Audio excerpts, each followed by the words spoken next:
केवल गोटे गाँ नुहे यह ओडिशार संस्कृति परंपरा एवं ऐतिह्य को उज्जीवित करुवा गोटे नाटी ये गाँ आमको अनेक किसी शिखाई ये गाँव में आम बड़ हो दीर्घ वर्ष पूर्वे एक यात्रा पार्टी ये गाँव वरिष्ठ यात्रा पार्टी मंचस्थ होता जहाँ भी हो दीर्घ वर्ष पर आम पुणी ये अनुष्ठान टी उज्जीवित करने चाहूँ ये गाँ बहुत सुंदर गाँ ये पानी पवन में आम बड़ हो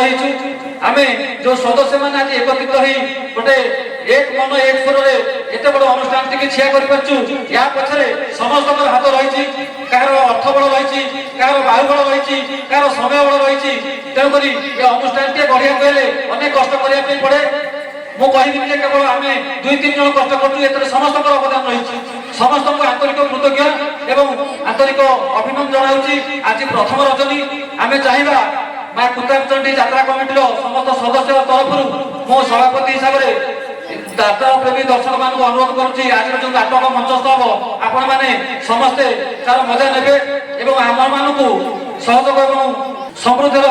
बार्ता देवे ये मंच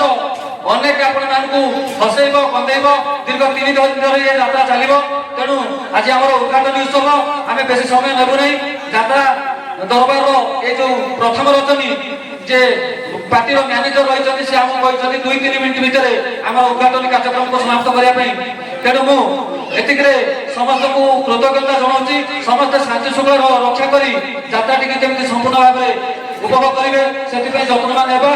आम कमिटी जिते मेम्बर अच्छा समस्त की सहयोग करवा धन्यवाद।